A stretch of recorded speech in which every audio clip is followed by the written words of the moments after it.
very tight ship, so I'm hoping to do each in 45 minutes. So I request everybody to cooperate with me. In the first panel, I'll tell you a little bit of the background, and then before I invite the panel. Um, the two sessions that we are going to have now are the first one is about very broadly about uh, a certain legal victory that we have had in the recent past, and I'm calling it a certain legal victory that we have had in the recent past because, like all legal victories, there are a lot of ifs and buts. There are a lot of things that we know can go wrong at any given point of time. But it's an important victory. It has to do with a group of banyan trees along a road outside of Hyderabad on the road to Vikarabad in an area called Chevella. So the trees have now gotten the name of Chevella Banyans, and the campaign that started a couple of years ago was about trying to make the National Highways Authority not to broaden the road, widen the road at that particular location and remove all these banyan trees, maybe 1,000 trees, which are at least about 100 years old, roughly is that what we assume. So these are avenue trees of some kind that came to us. We believe they have certain kind of heritage value, and there's been a fight going on. I'll tell you a little bit more about that. But we have three speakers who are going to be talking about what that victory has been, what it means for us in the future. The second panel is going to be about writing and translation in and from Indian languages, and we have two people. And the truth, personally, for me, the reason why I put this panel is because I wanted two people with the same last name, Ramaswamy, to meet each other because they're both very, very dear friends of mine, and I admire both of them for the work that they do. But I think that it's a great opportunity for me to see the two of them talk to each other. Yeah. So let me quickly say a little bit more about the Chevella Banyans thing and why we put this panel together. The For the last about 25 years or so, I have been watching a lot of litigation, public interest litigation in Hyderabad, which has to do with environmental issues. It could be about beautification of the riverfront. It could be about prevention of encroachments on waterbeds. It could be all kinds of things, right? It could be about contamination of water bodies, and the success has never been very, very pleasant. It's always been a disappointing thing. My own sense about this has been that we are possibly fighting a battle that that at two levels is being misread by us ourselves. One misreading that we often have is that we believe that courts can actually deliver justice to us. To me, the court is actually a place that gives you a holding operation. You go to the court so that you gain time and you can figure out how to deal with the problem outside of the court. So that's what one of the misreadings that I often see in court cases, right? Because we have too much faith in the law as the deliverer of justice. The second issue to me is that we often work with categories that we think are actually about justice, and they are actually not about justice. Very often, the battles about environment in this region, when the moment it goes into the court, turns out to be a battle about whether something is a public property or a private property. Now, public property, private property battle is a property battle in the end. It is not an environmental battle at all. And, and I think that so long as we are stuck in this private property, public property battle, we are fighting about boundaries, and those boundaries are always very problematic, right? You don't know where the boundary is because the records are all caught up in all kinds of complicated histories of records being kept and not kept and reworked and so on and so forth. I mean, the history of post-colonial India is a history of constantly redrawing boundaries and making boundaries disappear. That's the story that we have, and I can give you hundreds of instances of how this actually happens very concretely through bureaucracies. In that situation, this particular battle was very interesting because it put together a story of why this should matter to a lot of people. So there's a story of why nature should matter to us, and that relationship to the nature from urban dwelling folks, has a particular context to it at this point of time. It's moving right now in a way that it wouldn't have moved 20 years ago. Right? So there's something going on in the city and beyond the city. The second thing is the issue of law. What exactly should we fight for in the law? What kind of a forum should we go into? Because in all court cases, one of the things we all know about Indian court cases is that we are constantly doing forum shopping. You look for whether to use this law or whether to use that law or whether to go to the tribunal or to go to the court, lower court, higher court. You're looking for a forum where you can get justice, right? This strategy is also something I think has been sorted out in some interesting ways in this. The third thing is the question of data. What exactly counts as data? Why does that data matter to the court in what ways, and why does it matter to us in what ways? Right? Because we have been actually, one of the things about our societies has been that we are very disrespectful towards anything called data. Right? For the amount of investment that we seem to have in science and engineering and so on, we're actually very, very disrespectful towards data. We don't want to remember things. We don't want to keep archives. We destroy things. We forget things constantly. And in that sense, I think something very, very interesting has happened here. So to talk about that, we have three speakers here. All three of them were involved in the litigation that went to the National Green Tribunal. And I'm going to ask the three of them to come to the dais. So we have Pranay Juvvadi, a very interesting person, a medical doctor who is also someone who studies raptors, big birds, many, many interesting things, and I think you should talk to him about all the various things that he does. Yeah. Then we have Natasha Ramanathan, whom I met actually for the first time when we were doing something around Khajaguda Hills, where we figured that we really needed to put together a good social media strategy. We needed to put together a very diverse set of people together to come into one place. So, I mean, every time I go to Khajaguda Hills site now, the most interesting thing is everybody looks at that flag there and says, hey, that's a Rainbow Coalition flag. Where did that LGBTQ flag come from on top of those rocks, right? That's the most interesting moment for me. That something interesting is happening here, where someone who fights for against quarrying in some village, someone who fights for rock climbing, someone who fights for something else, all of them came together in that place. So that's where I met Natasha, a very, very active social media person, does a lot of other media work. And then we have the third speaker, Kobita Das Kolli, who many of whom you may have seen her. She runs a lot of nature walks. She is part of a network of organizations and groups, which does a lot of work around nature in and around the city. So please, the floor is yours. Each of you can take maybe 5 minutes. Each of you can take maybe about 5 minutes, 7 minutes, and then we'll open it up for questions, and then we can close. Yeah, we'll see how it goes, and you moderate. We're going over. I will. Okay, so I'll give a brief overview of how our campaign started. So the NH 163 is the National Highway 163, runs from Warangal to, through Hyderabad via Chevella, and it goes to Bijapur. And or at least it's scheduled to go to Bijapur. At the moment, it is numbered up to Maneguda and Parigi and Kodangal, I think. So in 2018, it was announced that road widening would happen between the TSPA junction, if you all know, and Maneguda of NH 163, which is actually the renamed State Highway 4.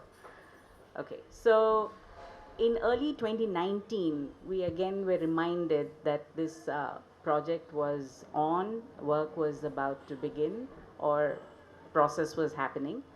And a motley crowd of people, nature lovers of Hyderabad and their friends came together right here actually in Lamakaan. That's where we had our first meeting, um, to do something about these trees, because we all remembered these large, massive, beautiful banyans that line this road with conjoined canopies. And we remember going to Vikarabad or Anantagiri Hills, having picnics along the way, and generally just enjoying the ambience of these trees. And we said that these are old, they're precious, we ought to do something about them, or at least speak up for them. So that's where we started, and we started a petition actually for these trees, online petition on change.org. And meanwhile, we also RTI'd the Forest Department, the NHAI, to see where they were at this project, and to see what was going to happen, and understand the process that was going to happen on the road. And after that, we put together a document taking information from the Indian Road Congress. We wanted to say that you can realign this road to save the banyans in situ, how to go about it. The guidelines are already available, and we had this beautiful detailed document prepared, and then we went to see the NHAI in mid-June to present this to them and to make our case for the banyans. And subsequently, in August, we heard that due to the lack of funds, the project was now currently on hold. And so then there was a small sigh of relief, but we knew that perhaps it would come up again. And after that, COVID happened, so the banyans continued to remain where they were until 2021 September, when again there was a newspaper report saying that the project has been revived. And that's when we realized that we need to now most probably go the legal way. So that was the recourse we took after meeting with various people. And I must say, I'm really grateful to all the work that we did even until then, and all the various people who came to us to lend their support, to give us advice, and sustain the campaign for those few months in 2019. And then we had a renewed effort from various people, citizens from Hyderabad and elsewhere, in taking up the campaign once more. The other thing I'd briefly like to, and the rest of the legal matters and process will be taken care of by Pranay and Natasha. But I wanted to say, just wanted to say what is so special about these Chevella Banyans, right? So the banyan tree itself is something notable, remarkable, because it has a very unique and special biology. So the banyans, over 80 million years, they have formed a relationship with the fig wasp, which is actually its pollinator, and it's a particular wasp. Because of this, it is in the interest of the tree to make sure that wasp doesn't die out. So the wasp is required to pollinate the flowers of the banyan, and the banyan figs provide home for the wasp. Okay, so the tree therefore produces fruit through the year, not just a seasonal occurrence. It's not a seasonal occurrence. So it produces fruit through the year, and large old banyans produce abundant fruit. These two factors make the tree a keystone species. What is the keystone species? It holds an ecosystem within itself. It defines an ecosystem. And if the species is missing, then the ecosystem may collapse, right? So what does this abundance of fruiting through the year mean? there are a whole lot of species which are fruit eating as well as insect eating, because there are millions of figged wasps also present, who rely on this tree for sustenance. And then because the trees are huge, they're old, they also provide shelter for species. And these species then, in turn, have a huge effect on the surrounding ecosystem. Okay, so a particular banyan tree can be a small natural feature because the impact of one large banyan is greater than the size, perceived size of the banyan. It's much greater, and it affects a large part of its surroundings. And now the fact is that there are almost 1,000 banyans connecting Hyderabad to Vikarabad, Anantagiri, let's say. So what it is doing, it is connecting the forests and the grasslands of around Anantagiri and Vikarabad via two reserve forests. One is Kandlapalli, one is Mudimyal, and then coming towards the city to Mrugavani National Forest, and then reaching Hyderabad. And as you know, Osman Sagar and Himayat Sagar are over there as well. And this road is running right through the catchment area of the Musi. So it forms these banyans. I don't know if you can imagine, but it's a string of banyans going towards the western side of the city, leading from the city to Vikarabad. And because of this contiguous aspect of these large trees, they almost function like a mini forest because they're all connected. I mean, they can be connected, right? So what happens is they behave like stepping stones for all the creatures, starting from these grasslands and forests of Anantagiri through the two reserve forests all the way to Hyderabad. So what they do is they increase the biodiversity of the area and make the environment a much better place for the creatures as well as us humans. So their impact is huge. Not just one or two trees, but almost 1,000 banyans if you take it, from Vikarabad to Hyderabad.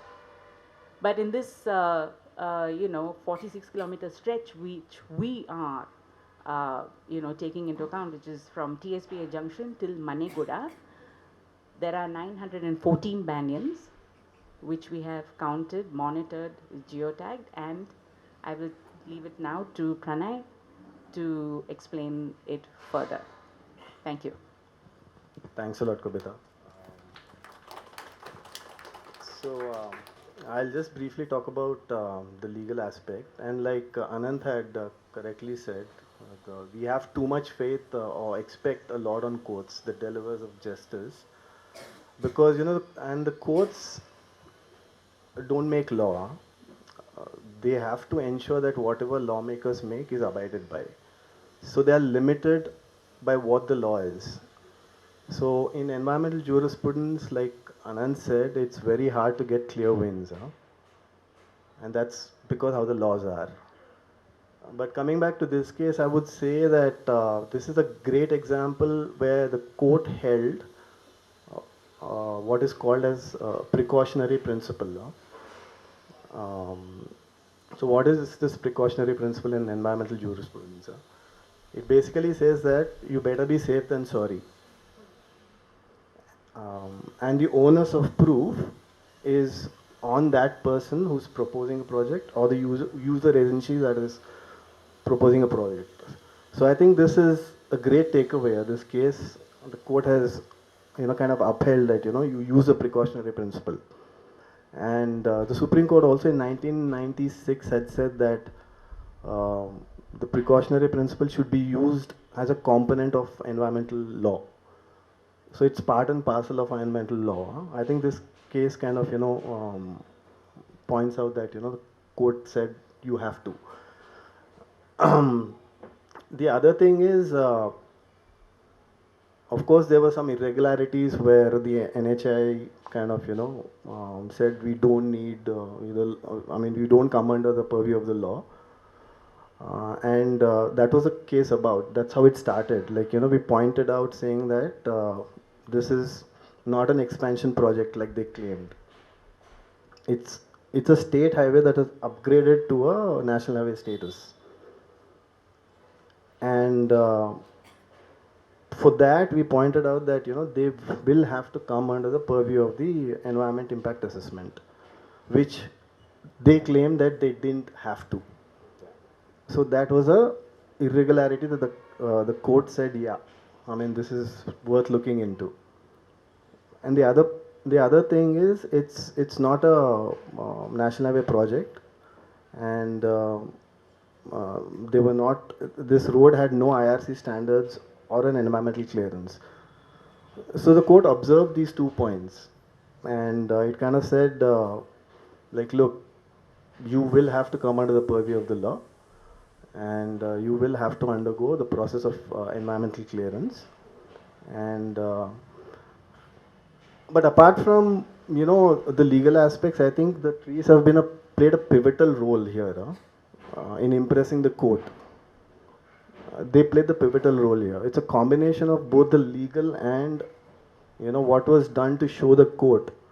It could be the geotagging that we have done, and the aerial footage that the court could see. I mean, they connected to this landscape and the trees. It was not on paper, but it was visual.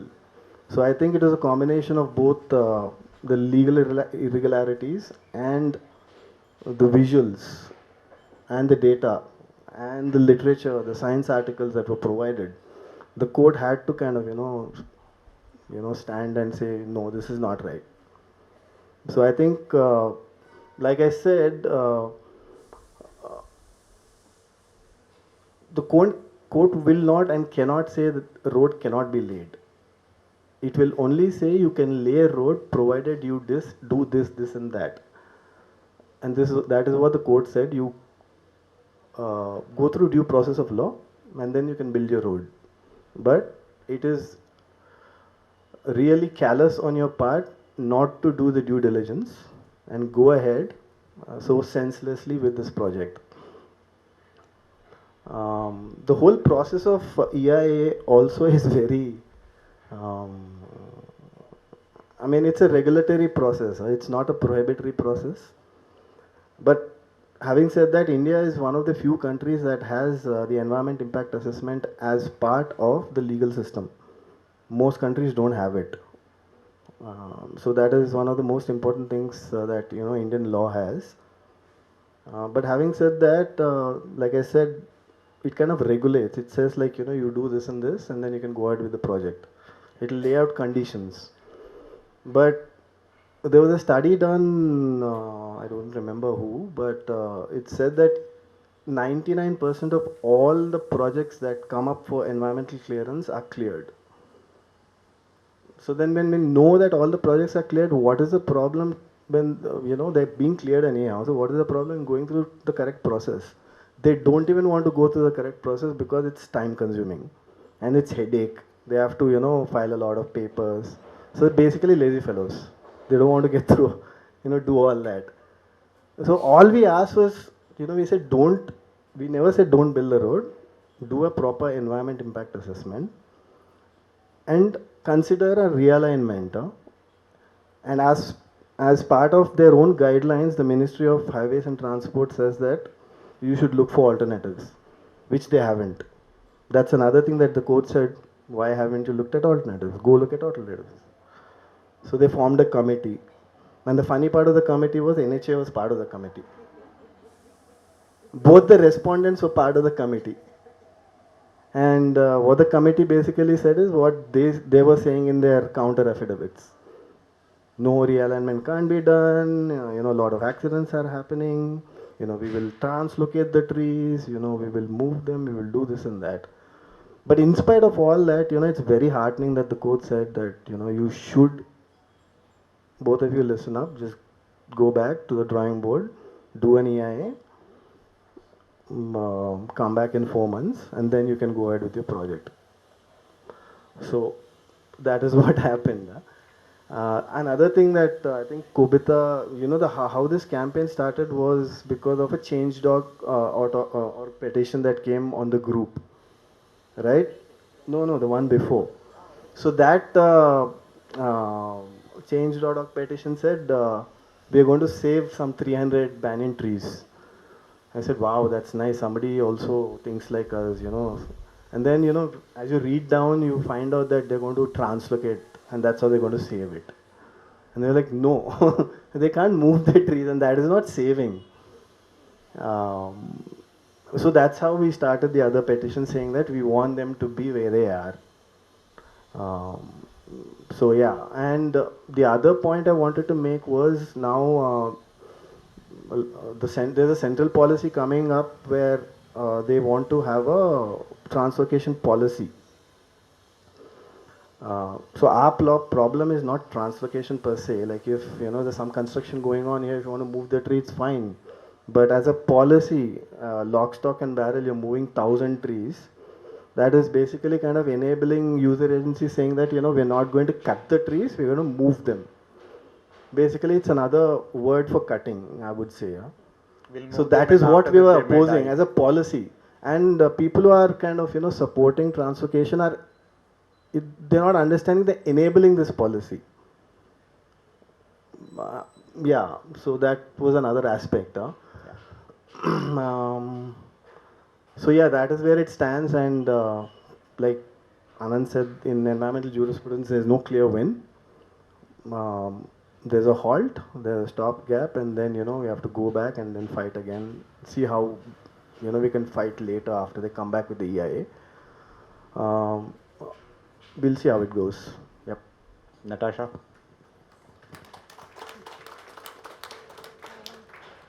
Thank you, Pranay. I'll really pick up from where Pranay ended. He said, is it a win? This is a question that a lot of people have asked us. It is a question we have asked ourselves. In fact, when we met the lawyer for the first time after the judgment, that was the first question we asked him. Is this a win? And people have gone as far as saying this is not a win at all. It's just an EIA. Nobody said the tree should not be cut or anything. But is it a win? Um, yes, it is a win because we filed the petition on a technicalities. We do not have environmental laws which enable us to go to court and say the tree should not be cut, stop the felling of the tree.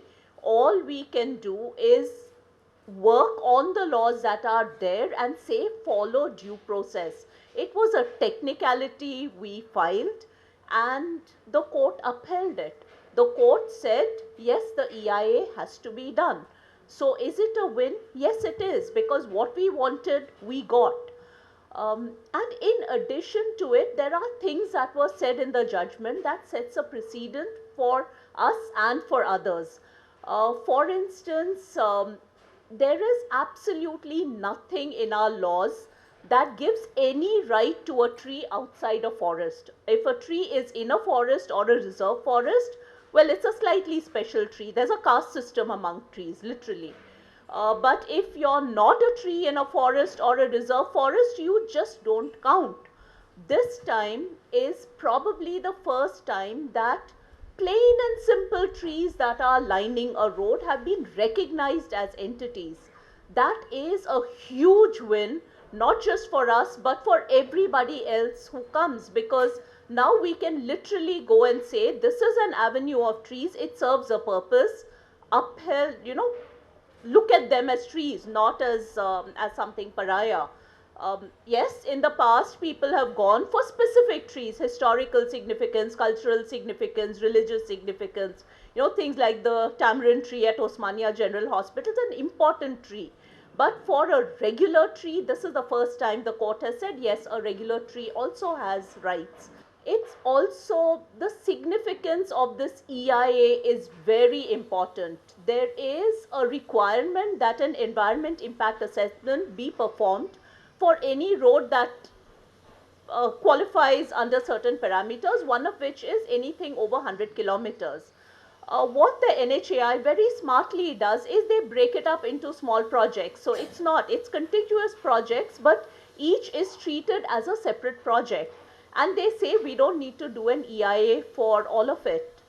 And it's not just our Chevella Banyans. I mean, the nation held its breath for 17 days when the tunnelers were when there was a landslide and they were all there. Why did that happen? Because EIA was not done. Even if, like Pranay says, 90% of projects get an environment clearance, at least go through it. Had the Char Dham been subject to some kind of an environment clearance, perhaps the necessity of the vulnerability of that road would have come up. It didn't. So again, this is reinforcing that it is the spirit of the law that is as important as the actual lettering of the law. So for both these things, it is very, very significant.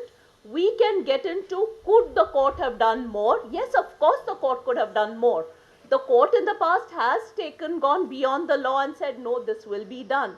But if that was done, the court is also opening itself up to be challenged. So in a way, I think we are happy that it is at this stage.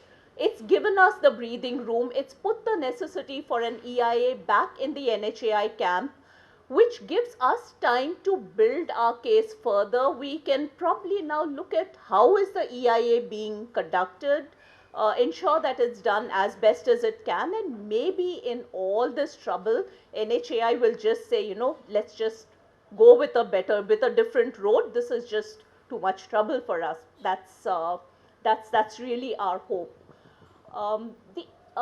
What really stands out in this case was we did not fight it on aesthetics, we did not fight it on emotions, though both are there. We could have fought it on beautiful trees, but we fought it on pure economic reasoning. A recent COP judgment, the COP declaration, we are talking about drawing down carbon. That's something that's mentioned. What is the cheapest, safest, most foolproof way of drawing down carbon from the atmosphere? Trees. Every one of those trees is 100 years old. Look at the amount of carbon they've sequestered and will continue to sequester for the next 200 years that they'll be alive. That is an argument we made. Today's AQI, Air Quality Index in Hyderabad is 223. Yesterday it was 259. That's very unhealthy. Who takes pollutants out of the air and gives oxygen? Trees. We are talking about water levels, water table depleting. We are seeing how Chennai was flooded just very recently. We've not yet forgotten the 2020 floods in Hyderabad. Trees help. Trees ensure that the rainfall is going back to recharging the water tables. Trees ensure that floods, if they are there, will be reduced. They can't stop it entirely, but they at least reduce it. That is really the argument we made, and that is all of which was taken into account by the NGT when they came up with the judgment. They did say that yes, trees are useful. Which really brings us to two very important points. Why do we as humans have this hubris of saying we are saving the trees? It's not us saving the trees. It is trees saving us. And if we do not accept the fact that whether it's a tree or a lake or a river or anything else, destroying the environment for short-term gains is just going to affect us in the long term. All of us people working on the environment are constantly told, do not stop development. We met a lot of people who said, but it's the order of things. A village road becomes a pakka road becomes a highway, a 2-lane highway becomes a 4-lane highway, 4-lane highway becomes a 6-lane highway. And I was actually visualizing, very much like a Rohan Chakravarti cartoon, I was visualizing the earth bandaged with roads. I mean, that's effectively what we are talking about. Is that development? It's not. Development is finding a solution to the problem. And we have to balance short-term gains versus long-term benefits. That is the binary we should be talking about, not development versus environment. It's about short-term good versus long-term good. Last week, there was this article again which said 900 mangroves are going to be translocated somewhere in Bombay. Now, let's not even get into whether a mangrove can be translocated. Anybody who knows mangroves know that they need a particular pH of water, a particular soil. You really cannot translocate mangroves. But leave that aside. Where are mangroves growing? They are growing in wetlands. If you are talking about translocating mangroves, you are clearly saying that we are going to build up on a wetland. Chennai has just been ravaged by cyclone, all of the eastern coast. The last couple of years, climate related disasters have shot up exponentially. We should really be as humanity, we should be looking at how do we handle climate disasters. Instead, what are we doing? We are chopping down mangroves and making ourselves even more vulnerable. Those are really the questions that we should be asking, and we do hope that this win, while just a legal win in a very limited sense, will open up some of these questions. What do these trees really mean to Hyderabad, to Telangana? Do we want them to go just so we can have a straighter road, which we can speed down? So instead of 2 hours, it takes 1 hour and 45 minutes. Is that what we want, or do we want better air to breathe, more water security, and all the other benefits of which the environment can give us? And we really leave with those questions, unless somebody on the panel wants to add something before we hand it over to Anant. Yeah, okay. So I'm going to open this up to the floor for exactly 2 minutes because we have to close in, I mean, we're already out of time. So I want to hear 2 quick comments and then I have something to add to this and then we can close this. Yeah, Ramaswamy. Yes, by way of saying all strength to you, in the 1980s there were 2 powerful movements.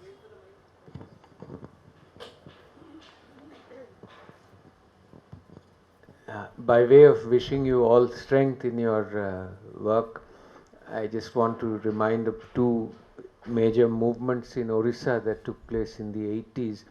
One was against the missile testing range in Balasore district in a place called Baliapal. It is a very fertile and prosperous region for the farmers, especially pan farmers and paddy. Government of India, eventually government realized that if it's a defense project and people are against it, then it's not security at all. So they moved it somewhere else far away.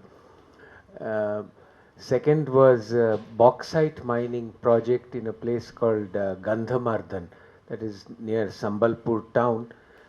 In a drought-ridden plain, you have a hill which is full of herbs, and it's a research station of the Botanical Survey of India. Hanuman carried a hill which is supposedly that hill. It's full of streams and so on, and it's also sacred to the local people. So there was a huge local movement, and then finally Balco, which was a government company, decided to abandon that. So we should frighten NHAI.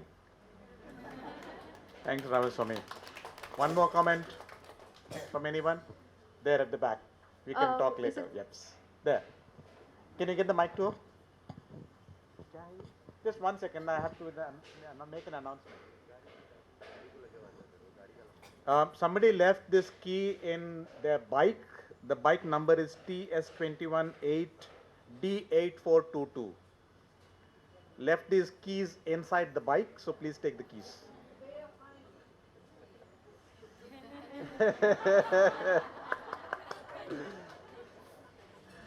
Made him do the walk of shame. I've never seen anyone so embarrassed about it. All right. Yeah. The modern history of India's development, I'm reminded of this short story called The Adivasi Will Not Dance, where he talks about development and making mining industries in Adivasi land. And in that context, the protagonist talks about the difficulty of being recognized as a legal subject in the face of the development that needs to happen. Now, in this context where human beings, entire swaths of human beings, peoples, are finding it difficult to be recognized as legal subjects. Um, what hope does a tree have, and what does your experience of getting recognition as a legal subject for the tree? How does this complicate the picture? That's a great thought to hold while we are having lunch. Uh, we can respond to that, but after this, yeah. One more comment? One last one. Yes. Quick. Thank you. So, I mean, we all know that scientists, nature lovers, people who advocate for the environment are constantly gaslit. We're told that everything that you just said, we don't listen to that, and development is development. My question is, how do you sustain yourselves in these periods of time between when a judgment is pronounced and you know that, okay, this is a success, this is a small win, but we have to come back to fight again? So, what do you do to get yourselves through that period of time when you know that you're coming back with your arms, with your guns blazing, perhaps? And how do you recruit more people to your cause? Great. I'm not going to allow you to respond to that. You can do that during lunchtime or on the sidelines. But I will say a couple of things which probably will answer some of these questions in some kind of a broad way. Number one, I think there's a lot of humor in a lot of these things. I remember the last time when I read an AIA very, very carefully, sentence by sentence. It was about a particular magnesia refractory factory that was going to be set up. It was to make refractory bricks on the coastline by bringing magnesia calcite from the hills through about 80 to 100 miles. And the EIA basically said that, look, this refractory bricks factory is coming up in a location which is in the path of migratory birds, but the migratory birds can be diverted. So I don't know what they were thinking. Maybe they were thinking they'll put some kind of a signboard in the sky, please take diversion. But this is exactly what the AIA report said, right? So as far as the AIA people were concerned, the department was concerned, the problem was addressed, it was stated, acknowledged, and answered. And I think that that's the thing that we'll have to remember, that these processes are often about going through the due process, right? Due diligence is due process. You follow the procedure, you do the paperwork, you're done. But why is it important? One of the things that Ramaswamy, I was hoping, would actually say this so that I don't have to say it, is last night we were talking about the Olga Teller's judgment. Now, everybody knows that in 1985, the Olga Teller's judgment, which was essentially a judgment about the right of people to invoke the right to life and liberty when they are kicked out of their pavement dwelling. That was the case.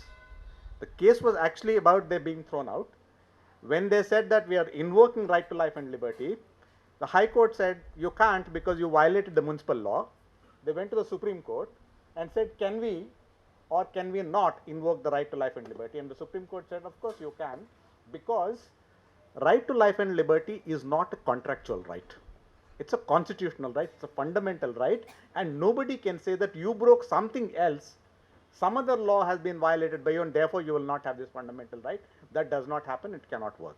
Therefore, you have the right to appeal, right? So everybody was very excited. Fantastic judgment in favor of the right to live on the pavement. But what the court also did is to say that there should be due process, they should be given a hearing, something kind of an alternative has to be given to them before you move them out. Right? Now we know what happens after that. But what this judgment did is that it triggered a lot of work that happened across cities in India, and that led to enormous amounts of documentation in which Ramaswamy himself was actually involved in producing huge amounts of material. And we had worked with Ramaswamy in Calcutta in the last few years. Partha is also here, where he told me one day, and he said that, look, it's like I have a lot of paper, and this is like the Kevin Costner's movie, Field of Dreams, right? So you make the baseball field, the masters will come and play at some point of time, the big guys, right? So I have all this paper, I'm waiting for someone to come and take it, right? So we hired somebody to go through the material. We thought it will be 2 trunks, turned out to be 10 trunks of paper, cataloged everything, right? Some of it still needs to be digitized, but it's all there. And every city, every place has enormous amounts of material like this, and it's that which is actually our resource. So all the work that has been done becomes useful for us because it allows us to tell stories, and these stories will then allow us to do other things. And that's the most important win here. It's not the court judgment, right? And that's the thing. The second thing I think it is very important in this case to remember is that this is a tribunal which gave this order. It's not a court, right?